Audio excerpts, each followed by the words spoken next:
And we are live. Good evening, everyone. Welcome to IT Career in Australia live stream. And tonight's topic is how to create a meaningful onboarding experience in IT industry. Thank you for finding some time this evening to join our discussion. Please make sure to introduce yourselves in the comments. Let us know what you do and join our conversation with your comments and questions. As usual, I really encourage you to at least say hi in the comments, because if you're not saying hi, we don't know that you're here and it feels like we're speaking with crickets. So make sure to give us a thumbs up. So again, tonight we're going to talk about how to create a meaningful onboarding experience in IT industry. And Sharon is going to share her story and experience, and also the impressive statistics on the importance of onboarding process. It's incredibly relevant topic, not only for hiring managers, but I think it's quite useful for candidates to hear these tips as well, and compare their previous experience in the companies. So make sure to like this video and share with the friends who need to hear this. Before I'll pass it on to Sharon to introduce herself, just want to remind you that we're going live on LinkedIn, Facebook, and YouTube. So to watch the replays, please subscribe to my YouTube channel, IT Career in Australia. So I'm going live there every Wednesday, 5:30 p.m. Melbourne time, with various experts from my network, and we're talking about all the things around IT career, job search, and specifics of IT industry in Australia. So you can also join my meetup group to make sure you get notifications about upcoming discussions. And obviously, feel free to ask any questions as long as you're staying on the topic. So we try to answer all your questions from all the platforms. And the most active participants will also receive a nice surprise at the end of the stream. And as usual, I encourage you use this live stream not only as opportunity to learn some new information, but to network with people in the industry. And that's enough of me. As as usual, Rosabella is joining us. Thank you for saying hi in the comments. And passing on to Sharon to introduce herself, please. Thanks, Yana. It's great to be here tonight. I'm Sharon Vandermeer. I'm the Director of On the Ball Personnel, and I've successfully run the business now for in excess of 32 years. So I've certainly been around the recruitment traps and seen some great onboarding and not such good onboarding within every space, but obviously we're going to talk about the IT space today. So that's my background, and absolutely privileged to be a guest on here today, and hopefully drop a little bit of gold here and there. Thank you, Sharon. It's great to have you back. And, with your 32 years of experience, I'm sure you have, incredible stories to and experience to share with us. So, Sharon, I guess, why this topic is important for you? Like, what's,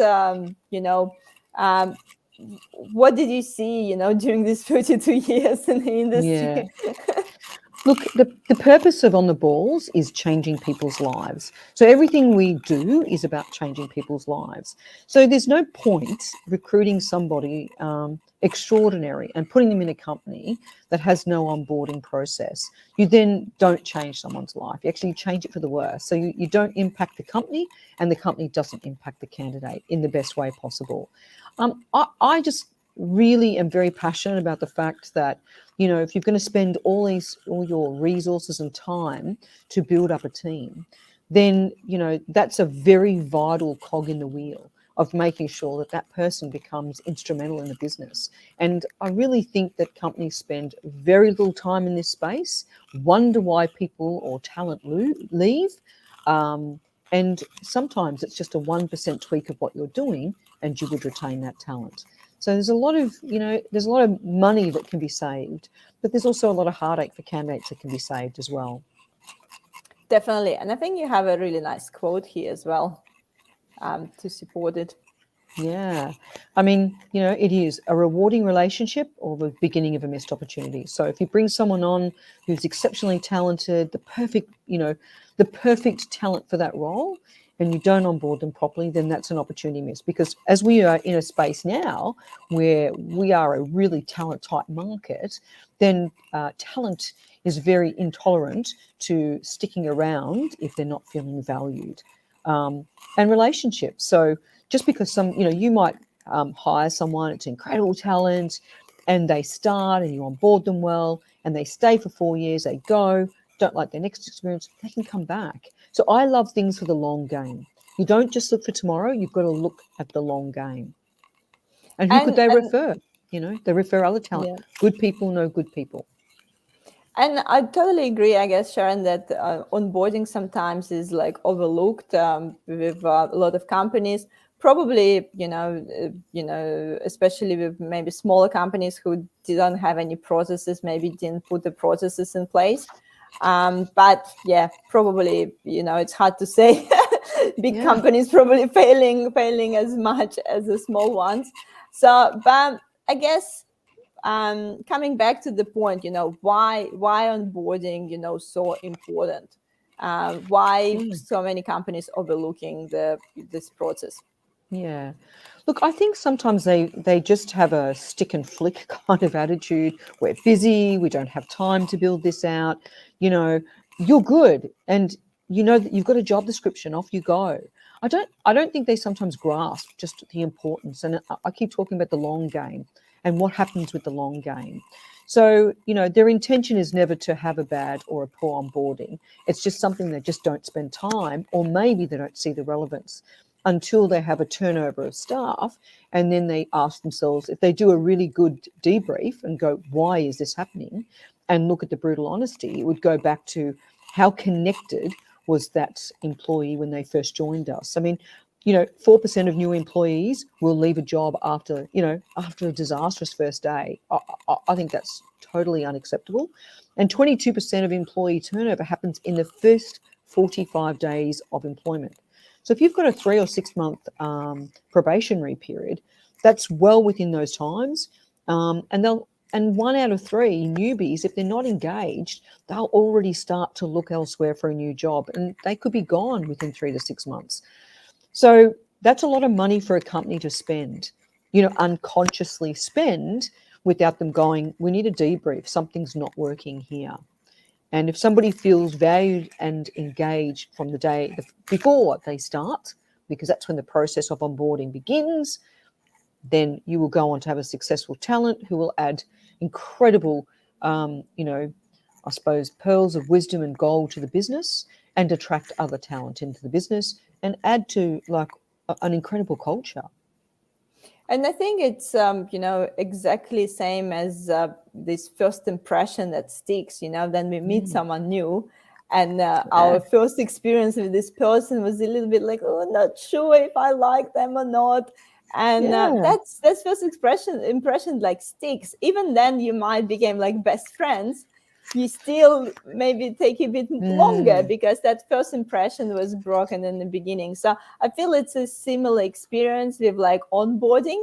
Maybe you go on the first date, you maybe don't like person. Will you give them a second date? Maybe you will, maybe you're not. So absolutely, it's really where trust is formed. I mean, if you go on that date and they turn up on time, they've booked the right restaurant or all of those wonderful things, then already you start to feel a feeling of safety. And that's what you want to harvest within your organization, your culture, is a safe and trusting culture. I could come to you if I'm not feeling comfortable. I could come to you if I need support in this particular project. Imagine that, when somebody starts and it's not a great onboarding experience, they distrust you from the start. You didn't show up today, as in, you haven't made me feel that welcome. I don't know where anything is. I'm not getting regular feedback. Like, how do I trust you moving forward? So it goes to the whole energy and essence of the relationship. And that for me is fundamental. Once that's broken, it's very hard to reconnect that.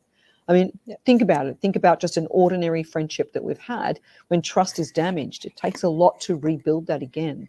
And we often don't get that opportunity to rebuild that with a talent. They'll find another organization to rebuild that with. Yeah, definitely. And I think you also have quite a few other statistics in there that quite impressive. Yeah. So if you see 69% of employees who are more likely to stay with a company for at least 3 years when they've had a great onboarding experience. Like, that's great. That's nearly 70%. That is fantastic stats. So there's the difference. You know, you don't want that. I mean, that's where an onboarding experience is worth its weight in gold, because that's the impact it has. I mean, imagine you had this culture, you know, it's got an incredible energy, it's highly stable. What 3 years of development and everything you could get out of, you know, that particular talent, and what they would add to the organization, retrain other people, you know, connections with your clients, with their customers. It's in, you know, like I said, I always look at it for the long game, and the stats talk about how impressive the long game is. So it Yeah, also and like makes, sorry, Yana. yeah, I would just want to say, in terms of, you know, the statistic as well, like companies spending so much money on recruitment, and you know, sometimes you spend like half of the person's salary just to recruit that person, and then you don't do the good job with the onboarding, and you need to start again and Absolutely. spend all this time and money again. Yeah. Well, last year, I think, you know, and this is about, you know, taking a bad hire, but often when onboarding isn't good, we can quickly label it, oh, that was a poor hire. So last year in 2021, a poor hire cost $10,000. This year, that's gone to 23,000. So if you think about that, if you don't have a great onboarding and you've lost 3 people, you're already looking at taking 66 grand out of the business. That's the impact it's having. But the other impact is your culture wobbles. And once the culture wobbles, that distrust starts to infiltrate other people. So, and it's often the top performers go, you know, I don't think I like that. I'm not feeling as secure here. So they'll also go. So, you know, it can start a domino effect. Remember, you know, when you are running an organization, you are a leader, whether you're a leader as a department head of a project, and you're, you know, got to recruit a number of developers, they're looking to you for leadership. So if your leadership is a flick and stick and you don't have the time to do the onboarding, then everybody's watching that. Everybody. Yeah. And they will judge you, and your credibility as a leader will either be up or down on the barometer. So I'd rather have it up so that they can see just what new talent, how they are treated coming into the business, how it's rolled out, how they are trained, you know, making sure that you know, that developer you've brought into the organization has a buddy, you know, a more senior developer that is able to, you know, manage and, you know, roll out the training. But more importantly, if that newbie has a question, they've got a buddy to go to. They don't have to wander around the organization going, oh, I don't really know, Jack. You know, how do I ask that? That becomes their buddy for a week or 2 weeks. You can roll it out any way you want, but that's their go-to person about anything. And then that buddy gives intel back to the manager or the leader of the project and says, you know, this is a crack developer we've hired. He or she is fantastic. These are the areas that I've already seen them excelling, but I think they need some support here. So then that support is given within a week or two, not 3 or 6 months down the track. So again, you know, and then the manager of the project has a chat with that developer to say, you know, how are you seeing it through your lens? What's, you know, how do you see, you know, the areas that you think you're doing okay in, and where do you think you need some support? How could we support you further going forward? So then there's some really great intel that you've got from both parties, and then you can pop in some great support and rolling out some additional training. And some companies don't always spend with the one buddy. They move them around the department. So they get a really good perspective of the other people in the team and how they work. And, you know, they may have, you know, the impact on the newbie as well. You know, they just might add a different dimension in the area that they're actually in. So it just becomes this wonderful holistic kind of, you know, process. And the leader of the project has intel every week. The newbie has intel every week. So 2 things will happen. 1, they'll settle and become amazing. Or 2, the leader will realise it's a mishire and perhaps this isn't the right position for them. And they'll know within, say, 4 to 5 weeks rather than 6 months down the track where there's never been given, like there's no feedback given. Yeah, And and that becomes disappointing. and we see quite often, I guess, people waiting for this 6 months, you know, probation period before actually, you know, Yeah. take some steps. So, just watching to see what will happen. But in reality, if you can gather the feedback in the last 4-6 weeks and understand that it's misfit, it's saving time and money for both parties. Yeah, absolutely. And wouldn't it be good that, you got the opportunity to deselect because you've had feedback and you just know it's not the right position for you? Wouldn't that be good rather than getting a shock going, I thought I was doing okay. Like, no news is good news, right? Like, so I think, quite frankly, if somebody's getting support and there's a really open and honest conversation had going, hey, Jack, we've brought you in to, run this, be a part of this project, but we feel that you're just not catching on to this area of the project. And it's a really important part. We've offered you as much training and support, but there's got to be an end date. If we can't get across that line, the yellow line, then we're going to have to release you. So everybody knows it's just a lovely, open, honest conversation. And they're given every opportunity to be supported or trained. But some people, it's just not the right fit, and that's okay. But then again, let's look at the long game. They leave the organisation and talk to someone else going, you know what, I went to that IT company and I was a part of this project, and I swear to God, they helped me so much, but I just couldn't get with the program, but they were awesome. I just had so much feedback, had a great onboarding process. Look, I'd recommend anyone to work for them. They were amazing. As opposed to going and seeing yourself sitting on, Seek or Indeed or Glassdoor as having a really, shiteful onboarding situation and a really bad, brand coverage about your company. Nobody wants to read that. Definitely, Sharon. Brian saying hi as well to us. Thank you, Brian, for joining. And guys, just coming to you who is listening now. I'm just wondering, did you have a maybe really bad or maybe really good onboarding experience? I think bad story is always more fun. But maybe share, maybe someone has story that rock up on the first day, didn't like anything and just left. So it's been stories like that as well. You rock up, no one has been waiting for you, no one even knows that you're joining. You don't have a computer set up, you have nothing, like lady at reception don't even know why you're here. So did anyone had any horror story, like, or maybe vice versa, really good story? That would be great if you guys can share in the comments. So would be great to see. And Sharon, let's just do the one step back. We start already talking, I guess, about some performance review and the probation period, but let's just do the step back, before even person doing this first step and walking walking into the office. I think a lot of companies forget that there is need to be some point of context between then the offer, the sign, and the first day. And I think there is often gap there because someone received the offer and then they hear nothing and just Absolutely. been told come on Monday at 8:00 and that's it.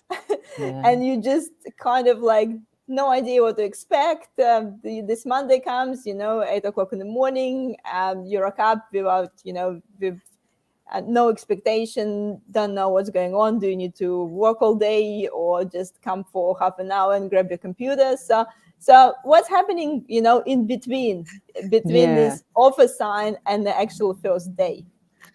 Look, I think this is such a lovely space because, you get to be creative. Like there's no one shoe fits all. But, look, I probably look at I'll give you an example. So my son started with a big organization and he, obviously was interviewed. They then sent him, a lovely email saying, welcome to the team. We'll call him John for the sake of John, but, welcome to the team, John. And you will receive, your welcome pack from us, and we can't wait to have you start. It was a really highly personable email. Now, he wasn't starting for 2 weeks. In that 2-week period, he received a welcome pack, and in that welcome pack was all his, ID, a phone, a pass that he would need, and they had some interesting little gifts from the company itself. But there were some lollies, and it was like, we just can't wait to see you on this particular day. We'd love you to arrive at 9, and the team will be waiting for you. So it was such a build-up, and their HR called him a couple of times and just said, how you doing, Patrick? Is there anything you need? Yeah, they checked in the whole time. And I think that for him was like such an amazing experience. Like he felt that like there was such a value of him. It just didn't end like, here's your contract, see you Monday. He was really welcomed, and they just kept in touch. It was all those wonderful touch points that make a difference. So you can run it as much as you want. And if they're working like from home, because a lot of people are working from home now, you may want to make sure that on their day one, like you might send out their laptop or their desktop, and you might have, welcome John to the team as their screensaver. You might make a little pack in there with a company notepad, pen, saying, welcome aboard, handwritten, making sure they know what the company purpose is and the mission. And on day one, you can make sure that especially if they're remote, that everybody's on the screen to welcome them. Or if they're in the office, that there's a morning tea, they're made to feel really welcome. This is how we do things around here.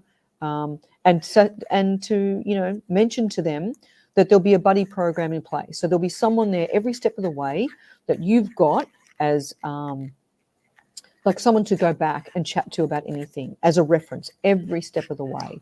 And that will change, but you'll be introduced to your buddy and you can work with them exclusively. So it's all about that build-up. And that build-up, like I said, it can be as creative as you want. People do some really funny things, like companies that have a good sense of humor can do some really humorous things. Others are just lovely. Then others do nothing. They just arrive. And, especially if you get there on your first day and you don't even have email access, you don't have a security pass, no one's told you where to park. There's no parking like conditions. Where's the coffee machine? Where are the most important things, like the toilets, the food? Is there a breakout room? Like if someone's there not to do that, but just here, hang with Janice and she'll show you what to do, it's very rushed. And what does it say about the rest of the business, the way it operates? So often, it will be an example of just how will they deal with their clients? Are they rushed with that? So, there's so much you can learn from someone's onboarding as to how they value not just their team, but also the clients that they're working with, the businesses that they're aligning with. Yeah, definitely. And, Sharon, I really like this, body kind of, body program idea. And it seems like a simple idea. It's easy to implement. Yes, like everyone busy, but I'm sure like if you have a new hire and like if everyone takes some time to, show a person around, it's definitely doable. But actually have this designated person to contact, because sometimes we just and everyone different. People can be quite introverted and just don't feel comfortable to ask those questions.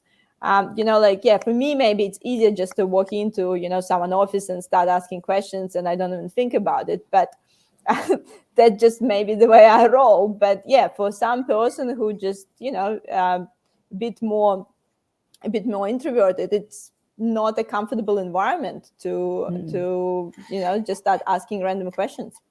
Well, if you all think about our first day at work, we were quite vulnerable, with a new kid on the block. Like we didn't know the company. We didn't know how things worked.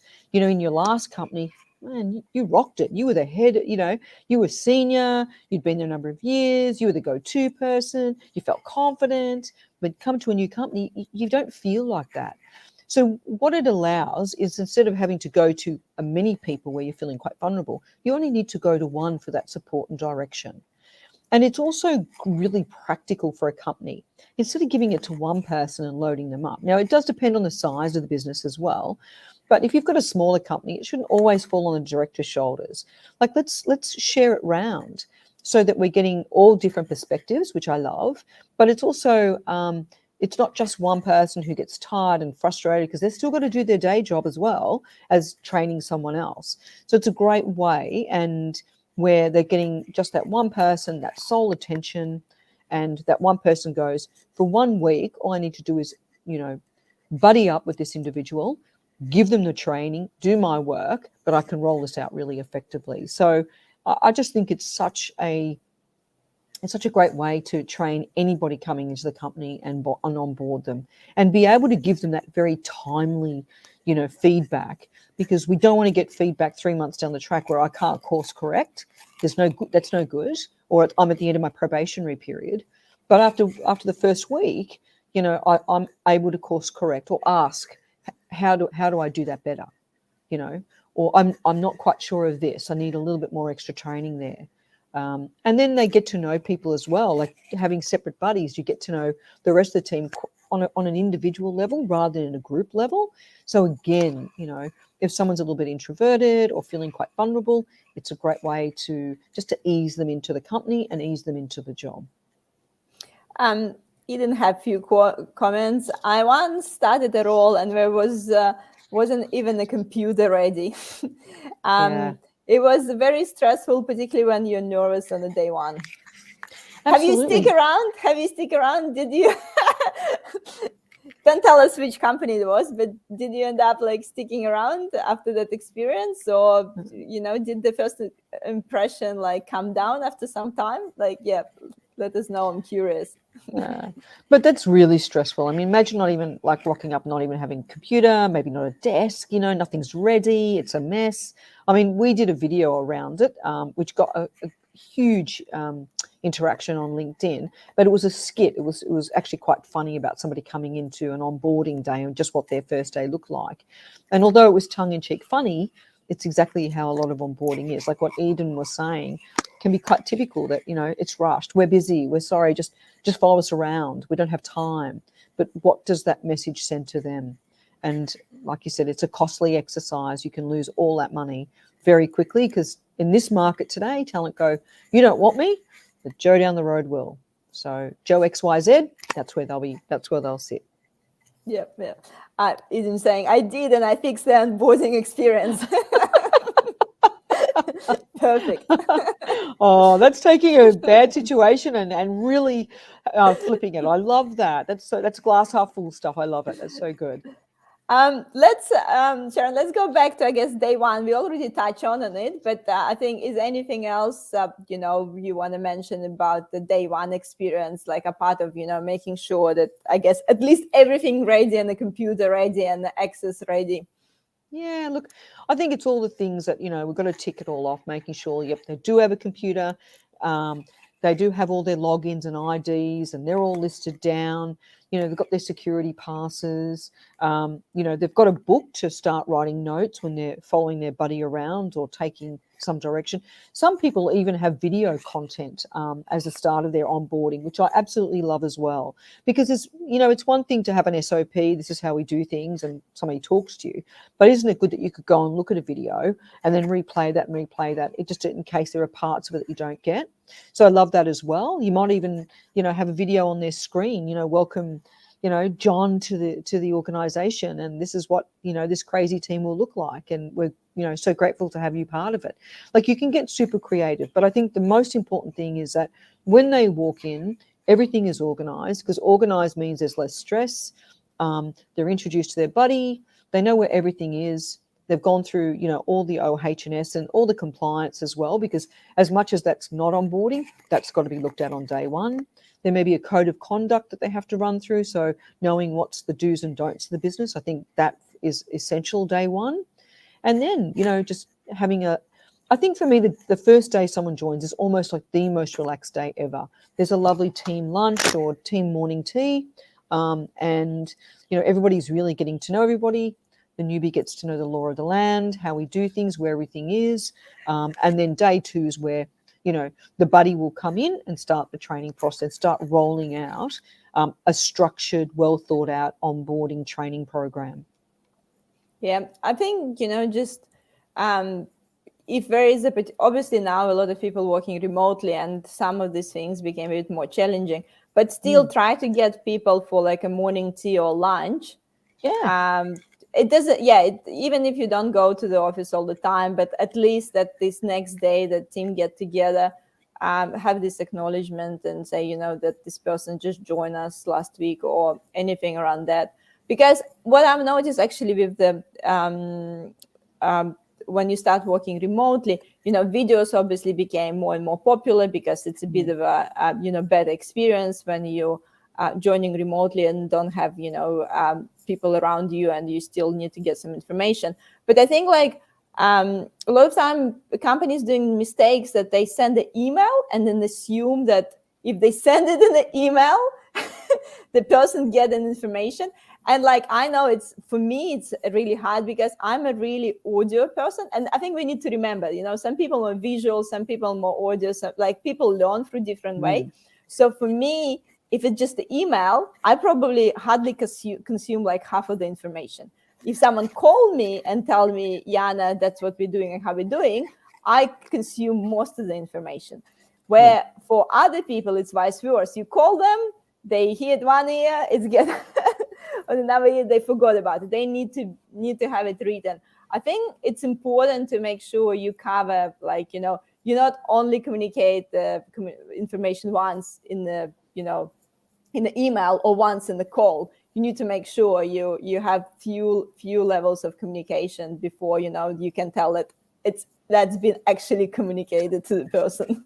Yeah. And look, I think sometimes you've got, I know, for example, my team, we have teams. So we are always communicating via Teams. We can look back at any of the instructions that were given. But I'm also one for, if I've got something that, because I'm very visual, so I need to see it, I need to touch it, I need to, like, that's the way I process. And I'm also very auditory. If someone sends me an email, my brain just goes, oh, that's just lengthy, I'm out. So, jumping on Teams regularly and having that, Zoom or Teams catch up where you're physically talking to someone, asking questions or sharing a screen, all of that stuff. That's great buddying when you're working from home, and that will be a lifesaver for them. It's very different in a company where everybody's there for the day, you've got the energy, but when you're working from home, you've got to work hard to create the energy for the newbie. And that means that the buddy that you select has got to be someone who's, really conscious of that, has great energy, shows up, is organized, structured. This is how we do things. We're going to jump on Zoom. We're going to run through anything, like has those touch points. Very important. And I think, there's companies that don't even have an onboarding experience. Like, you should really have two, one for internal recruits and one for external recruits, the working from home, because it's a very different onboarding experience. You're sitting in an empty office and you've just got a computer screen. So again, that in that situation, the disengagement can be higher because you're just like, I'm uncomfortable. This doesn't feel right. Like, you can quickly become so disengaged if the energy is not there.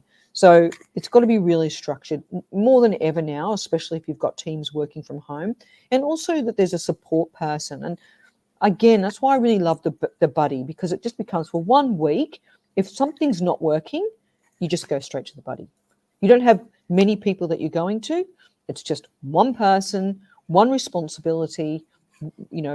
How did they not get trained on this area? Let's have a chat about that. So I love that. But the buddy has to work very hard to create the energy at home and constantly have that engagement. So, when I'm in the office and my team are all working externally, we huddle in the morning and we huddle at the end of the day, and we will have regular touch points. So there's always a coming together, and that really keeps everyone engaged. And at the end, I always ask the team, is there anything left unsaid that we need to say? Again, because, you've got to be very cued up on people's body language. It's easy to see when someone comes into the office. It's quite tangible for me. I could feel it. Oh, someone's a bit flat today, and the way they sit down, the way they're looking. But in Zoom or Teams or whatever model you're in, it's really hard. You've got to work to pick that energy up. People can hide their emotions, and maybe they're struggling a bit. So again, you've got to be switched on. It's a totally different playing field. Definitely. And yeah, it's much easier to, put the face on camera, or don't even switch on the camera and just say, oh, my camera is not working today. That's it. Exactly. Look, there's so many, and we just recently did one about someone's workstation, how it was really messy. We did a video around that. But look, we should all be rocking up, we can still look neat and tidy and presentable working from home. You can sit in your activewear if that's the company's, has no dress code around that. I'm all for that. But we still need to look presentable, because at any stage, what if a client sent you a message going, can you jump on Teams in 5 minutes because we need to have a talk about XYZ?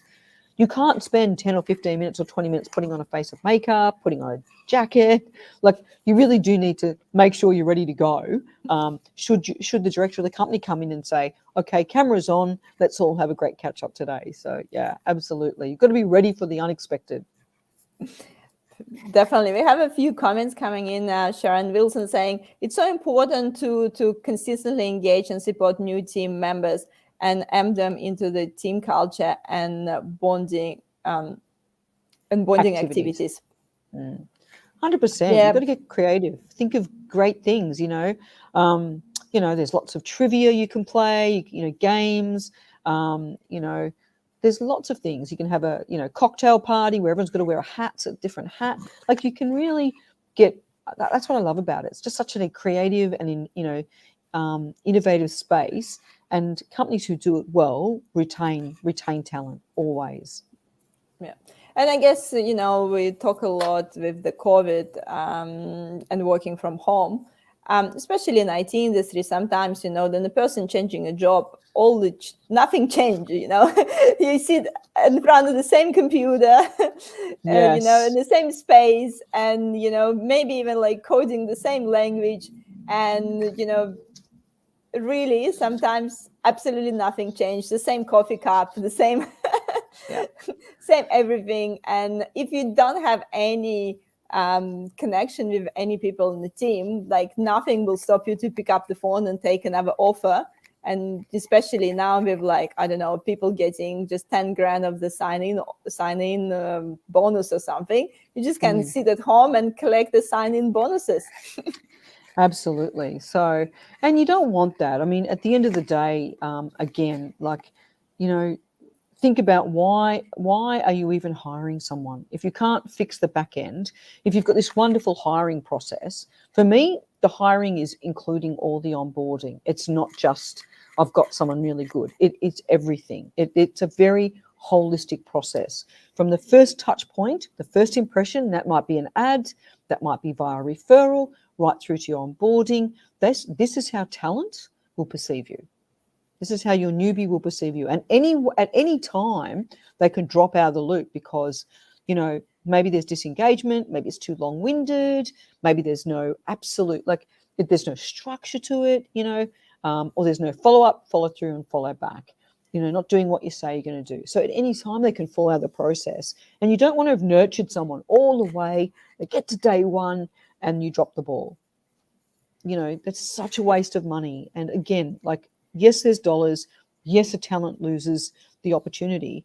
But also, too, that's your brand. People go to social media and talk about that now. I certainly wouldn't, and as we all know, it takes so long to build a brand. It takes many, wonderful moments to build a brand, and one moment to totally wipe that brand. Or, again, if people go to Glassdoor and they read, you know what, I was just sitting there, I didn't know what I was doing on day one, they had no idea how to, who to go to. If that's on there as a comment, anybody that's coming into your business checks that out, will go, you know what, you're just not the right place for me. So you don't even get the opportunity to hire that talent because they already have checked out because you've got a poor reputation for poor onboarding, whether it's working from home or whether it's in the office. Definitely. And obviously in today's market, the brand is really important. We all know what's happening at the moment. It's definitely candidate market right now. So you don't want the strange comments on your Glassdoor account, that's for sure. Absolutely. So, you've got to think as in, employers, we check out candidates' profiles, Facebook, LinkedIn, because we want to see that what we're looking, that correlates on their LinkedIn, correlates to their resume, everything. So they're going to check us out. They're going to check out Seek and Indeed. They've got great platforms now. They can rate cultures. Indeed, you can rate a culture. You can rate, I think onboarding is one of them actually. So, you get rated now by the candidates, the applicants that come to you.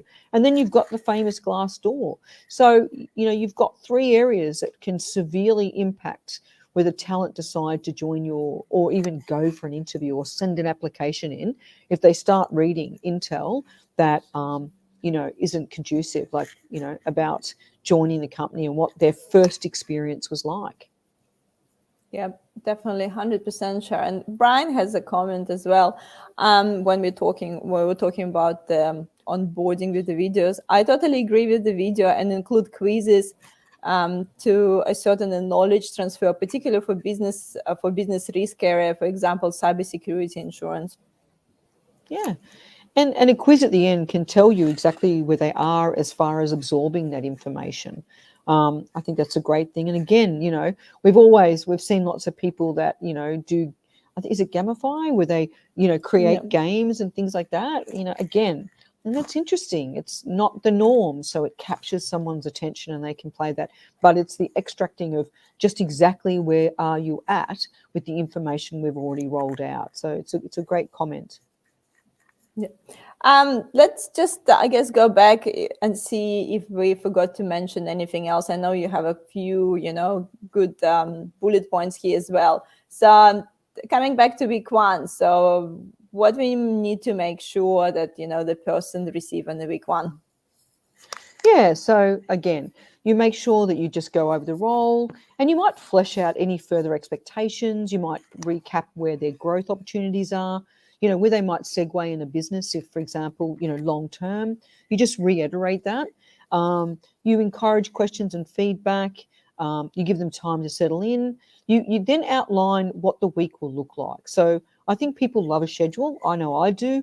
I like to know what I'm doing day to day. So they'll align you with a buddy, but what they'll also do is show you what the program will be like. So today we're going to go through this module and we're going to work this. And tomorrow we're going to do X, Y, Z. And then Wednesday, this bracket down here, we're going to do a little bit of feedback and questions. And then we're going to go on and continue the rest of the training for the week that we've outlined. So it's almost like the new candidate or the new employee has a manual or a blueprint to say, this week, this is what I'm doing. And then next week, the same thing is rolled out. And maybe there's some additional training if they've not picked up a particular area. But it's all structured. It's not hard. People go, oh my God, there's so much work. No, it's not. Like as Brian said, with the aids of videos, that's really easy. We can all do a video. We all video ourselves on phones and everything. It doesn't have to be, polished and looking amazing. It might be just a very simple 60-second video. This is how you do X, Y, Z. And then, you outline the rest of the week. But we all love a blueprint and a structure. For me, it's like you spend all this time and energy recruiting this person. Let's set them up for success, not failure. And setting somebody up for success is, making sure that, you're rolling out that buddy program. But also if you've got things like KPIs and targets, what are they? When are they going to be kicking in? Most times in companies, you won't be expected to reach targets for the first month or 2, but when do they start rolling out? And, do I need support in managing those and things like that? So it's every step of the way. And then that person can talk like a testimonial to the next person that comes in, like, I've been through this program. This is how it made me feel. This is fantastic. And I'm going to pay it forward if I get that opportunity to do that. And the only other thing I want to say is that for the people who are the buddies, like think about that from a company perspective, that's like a mentoring opportunity, mentoring training opportunity. So that's adding to their growth or their development. So it becomes a two-way street. Yeah, and definitely we always the easiest way to realize how much we know is start teaching someone to do so, and that always helps to structure someone's knowledge as well. Yeah, I guess absolutely. as long as they don't feel under pressure by doing that, I guess that's always this balance with like finding this balance. But that's why I guess that's a great point about this, like a weekly schedule. So then the person comes in, they know that maybe, they have a chat with this person on Monday and maybe a little bit training on Tuesday. And I think it does give this feeling of certainty instead of saying to someone, yeah, come tomorrow, we'll figure out what you're going to do tomorrow, which is happens, I Absolutely. think, 90% of the time. Give the person if this like a little schedule, and it doesn't need to be that hard. It doesn't need to be the schedule of like 8-hour day, exactly what they're going to do. But at least if you give some sort of outline and maybe one little meeting every day or like one little task every day, it still gives this feeling of some sort of certainty and some sort of process, instead of like, oh yeah, I'll come tomorrow, we'll figure it out what you're going to do. Yeah, absolutely. And I think that's the thing, is it's certainty, it's trust, it's safety, it's certainty. They're all words that we want to have in a culture that's, a great culture to be a part of. So it adds to that. And I think, like I said, the other side of the coin in the onboarding for the existing people is that it gives them an opportunity to step up. It gives them an opportunity to try to be given an opportunity to do mentoring. Let me mentor this person for a week. And out of that, they might decide, wow, I'm really good at this, and put their hand up to do more of it. So it can just be such a wonderful growth and leadership opportunity within the company to its existing employees as well. And that also sends a wonderful message to the new person going, I've joined the right company. There's just a rollout. Like, I'm getting every opportunity to step higher and higher and develop more and more. So I love that. And I think, instead of always sometimes going outside, of the organization, we can start to train and develop people internally. We can cross train them so that, instead of having a key person risk in an area, maybe you've only got one trainer. How about you try and get 2 or 3 people to do that, so that you cross train them? And if the trainer happens to be stuck in Bali because there's volcano ash and can't get back, then there's 3 other people that can step into that role and carry that out. So there's so many ways that onboarding, just a great onboarding, just is so super, super beneficial to a company. Definitely. And I guess, guys, like we already at like 47 minutes of our live stream. If you have some questions to share, and make sure to pop it in the comments. And Sharon, let's just, I guess, before we summarize, let's just go through, again, this like a first month. Did we forget to mention anything about this, I guess, crucial first month of the person in the new job? Yeah, look, I think probably the most important information around that is that, you've got that opportunity at that first month, that you can address that there's any issues or concerns regarding the workload. You get to see, are they interacting with others in the team, or are they standoffish? It's a really good opportunity to say, are they really up to speed? Are they up to the level that we actually need? And then still provide that support. But you can also at the same time, in that support, go, these are the expectations for the next month as well. So they're getting that forward planning. And then if you have another buddy, you would assign them and you start the process again. But I think the 1 month mark, starts to see whether there's a few cracks appearing, or they might be well and truly ahead of schedule. So then, you might need to, reevaluate what the next buddy's training will be, because they've just, they're flying. But again, I think for me, it's the feedback to the new person that's critical. This is where we think you're excelling. This is where you need to keep concentrating. And this is what we've got building out for you in the future. Everybody loves that. If you've got that steady stream of feedback coming through, you get the opportunity to course correct, or you get the opportunity to deselect if it's not what you think it should be. Yeah. And for different people, it's plays different role as well. Some people, when they're done receiving feedback, they might think everything's fine and everything's going great. But some people, then they're not receiving feedback, can think like, oh, maybe they're not saying something. Maybe I'm doing something wrong.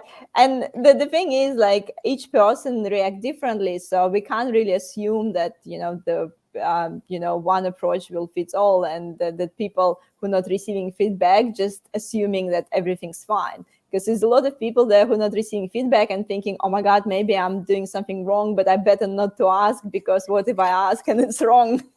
Yeah, absolutely. Just remember what we said before, that, a newbie is quite vulnerable. So it's easy for them to go, I don't fit. I'm not getting feedback. Maybe they're just not telling me.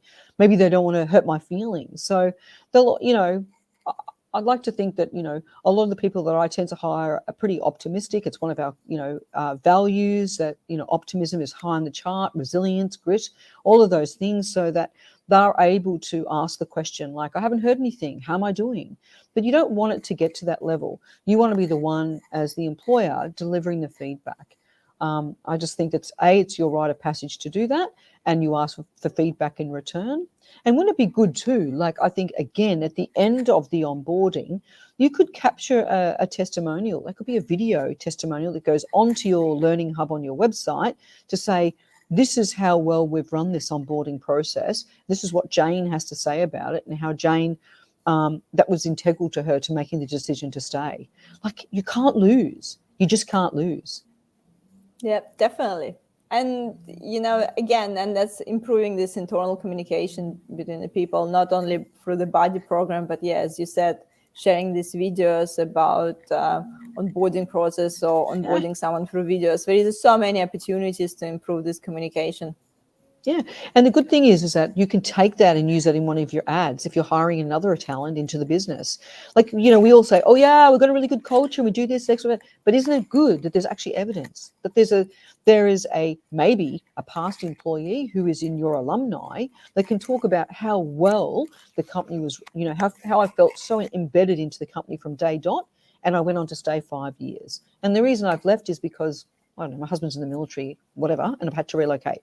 But that's an alumni saying it. But wouldn't it be good if you had a newbie going, I just finished the onboarding and it was super good? Like, that's when talent go, I want more of that. I want to get into that company. So especially in a talent type market, they're the 1%ers that make the difference for the attraction factor into an organization. How many times have we read, oh, we've got a really good culture and you'll be made to feel part of the team. But what does that actually mean? It's just words. But when you see somebody talking about it, it then takes it's truth. It's reality that does actually happen. So the actions support the words. I think it's really powerful. So powerful. Can be used websites. Can be used in your recruiting. And even when you're not looking for talent, as in you're looking for referrals, you could set that up in your referral program. Don't take our word for it. Check in with our alumni. Like, we keep in touch with the alumni. Just because someone's left doesn't mean, they're a stranger to us. We keep in touch. So 100%. again, you just can't lose. And again, like we talk about it forever, like all these opportunities on LinkedIn. You post this, this video on LinkedIn, the person, tag themselves, all the second connections see it, everyone like, oh, what this person doing? Like, why he's so happy? What's happening there? Yeah. And look, I don't know. I think I've just I love the creative side. I love it when it's different, and you can really, because that's what captures people. People are genuinely quite curious. So if it's just in front of a green screen and you're saying, yeah, my onboarding was so good, and I felt like a part of the the team from day dot, people are going to they're not going to listen to that. But if you've got someone who's maybe laying on the couch, that's sitting in the tea room going, and throwing a ball in the air going, this is one crazy cat of a company. Like, I felt amazing from day one. I was scared out of my mind, but that was, I so turned that round. I mean, it's just a different way of looking at it. So creative, but it will, put that company on the map. They'll attract more talent. They won't struggle to find talent. Whether it's talent shortage or not, people will start to look at that and think, that's the kind of employer I want to align with. And I encourage everyone who's listening, go to Sharon's LinkedIn profile and check out all her creative videos. Because it's definitely been a few, and it's definitely fun to watch and learn new things. And most of them just showing these great metaphoric examples of our reality on the workplace. So really recommend. Absolutely. Yeah, absolutely. Making sure that, because sometimes recruitment, onboarding, and all of how to fire someone, they're all such serious things. So for me, it was, I love a good laugh, and I think laughter is, the best medicine ever. So, we made a conscious decision that anything that we did that was to go towards our brand would be done in a humorous fashion, that we would shine light on something that was actually a very important part of the industry, but we'd make a skit out of it. So it was quite funny, really. So we've definitely etched a little niche there. So that's coming across. And I appreciate, that redirection there, Yana. So I appreciate it. Yeah. Everyone, I think everyone should watch them. That's for sure. So, and so Sharon, just cautious about the time as well, guys. Actually, I wanted to ask a quick question. Who is still listening to us? Before we were talking about the feedback, what is like from your experience? How often you feel you want to receive the feedback? Just curious, just out of blue, like how often you feel like you need to receive some sort of feedback from your colleagues, from your manager, like how important it's for you? Because I don't know, maybe some people once a month is fine. Some people want to hear something every day, and some people don't want to hear anything and just go for annual review. So I'm just curious, guys, like what do you feel like how often the receiving feedback is how often you need to receive the feedback? Curious to know. And Sharon, for you, what's your look, I think you've definitely got to manage it to depending on who you've hired, because sometimes when someone's an absolute gun, and what I mean by gun is that they're really embracing the knowledge, and they're just they love the role and they're flourishing, so maybe they only need to have feedback every 2 weeks. Daily, I'd be worried. I think that's probably more enabling than empowering, but I definitely think the first 4 weeks, weekly feedback for anyone, a gun or not, that first 4 weeks is critical to someone going, this isn't the right place for me. I think one of the stats was, if I remember, was that this one? so the stats. So if you think about that, 22% of employee turnover happens in the first 45 days. So, those first 4 weeks is just super, super critical. After that, as I said, it is really dependent on the individual who you hire, as to how much more. I'd still think I would go to maybe once every 2 to 3 weeks, just check-ins, but make sure they understand that at any stage, there's always a conduit of information. If you need support, then you raise your hand. We don't know. We can't fix what we don't know. We can't deal with what we don't know. So those who ask for support get support. I think you've got to make that clear, because after all, you definitely want to encourage people to be quite self-sufficient as well. Like, I don't want to have to come to you every day going, hey, do you need support? That's enabling somebody. I want someone that can stand up and say, I'm just not getting this, Sharon. I know we've been over it 3 times, but you've got some time today. Like, I just need this to sink in. I'm not sure why it's not. So you need someone to come to you with that kind of approach, because that's growth for me. That's real growth. Definitely. We have a few answers here. Brian saying, I suggest for clients review session every 3 weeks, not like when I was at the Big T and it was every 12 months. Yeah. How do you fix anything in 12 months, And Rosella is saying once a month for first 6 months after the onboarding process. Yeah. So I think, especially if it's quite repetitive work that you're doing, so there's not a lot involved in the role, once a month is great. Or, as I said, if they've really got a handle on it. But you know what? It doesn't actually have to be like a set in stone meeting. You might just I have coffee catch up. So I go out every 2 weeks with one of my team. It's very relaxed. And I say things like, I just want you to know that you're a rock star. Can't thank you enough for all the work that you're doing in this space. How's things at home? How are you going? Like, that's a real check-in to see where they're at, not just in the office, but where they're at home as well, because often that impacts everywhere. So again, you might just give them intel that way. That's also feedback. It doesn't have to be like a structured, laid out process as well. Yeah, cool. Definitely. And I think, a lot of people agree that, the often, like, it's probably never too often for the feedback. Probably it's better Absolutely. too often than once in the 12 months. Yeah, absolutely. Sharon, before we finish, I'm just going to announce the speaker for next week. and you need to choose the winner of the virtual coffee review. So you can look through the comments and decide who had the best comment today. Oh, I can't see Um, them. Oh, you can. I'm clicking on it. Okay. Yeah, perfect. And guys, like for just a quick announcement for next week. Next week, it's Wednesday, 27th of July. We're gonna continue with the candidate experience topic next week, and gonna talk about essential elements for the great candidate experience in IT industry. So with Pavi, and we're gonna talk more, I guess, about the recruitment experience and interview experience. So what's happened actually before that onboarding. So that will be next Wednesday on the 27th of July. And then I'm going to go on holidays. So I'm not going to be here for like almost a month. So Wow. we're gonna reconnect on the 31st of August. So I've already have the speaker book for 31st of August. So stay tuned. Don't miss me too much in August, but I'll still see you next week on the 27th of July. Sharon, was it enough time for you to pick the winner of the virtual coffee chat? Yeah, look, I'm going to have to go with Eden because I love somebody who's a glass half full and he fixed their onboarding process. Love that. Yep. So Eden is the winner. Perfect, Eden. If you still us on the line, please say hi, and I'm going to connect you on LinkedIn with Sharon so you can guys catch up and have a chat.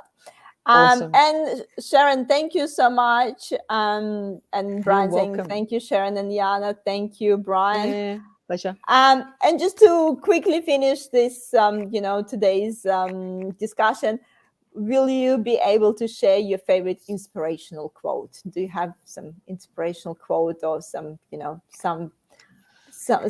the quote that you live by? I don't know. Doesn't need to be quote or just saying. Can it be a book, maybe? Couldn't be a book. Yeah, because look, quotes are really good. Like, don't get me wrong, but I can't think of one at the moment. But look, if I think that there are books that I definitely always go back to because, recruitment can be brutal, quite frankly, sometimes, and you need to go back to the foundation. So I really love, Dale Carnegie's How to Win Friends and Influence People. I think it was written so many years ago, but it's still so pertinent now. And, it always brings me back to the foundations. How do I make people feel? Am I enthusiastic about my role? Do I talk about me or do I talk about them? It's better people love, that. Like, it just brings me back to my grassroots. And I love that when things are a bit challenging, I'll always course correct and just read a chapter or two. And then I'm like, right, I'm back on again. So, yeah. And I'm sure this book been coming up in my live stream so often. There you go. And I think there's so many great quotes there that we can just sit there and quote all day. Yeah, absolutely. So thank you, Sharon. And guys, if you haven't read this book, definitely make sure to read it. It's a classic one. Yeah. It's a classic one. I think everyone should read it once. But as Sharon said, it's this kind of book that you can always come back and read a few paragraphs and just refresh your memory. And maybe the title of the book a bit misleading, but don't get misled by the title. It's actually a great book. Yeah, absolutely. Thanks so much for having me, Yana. Have a super holiday. I want you to document it. I'm going to hold you to that. And I can't wait to see the video footage. So just saying. Thank you, Sharon, and even saying thank you. You're welcome. It's been a great Absolute session. pleasure. Thank you, everyone. And I'll see you next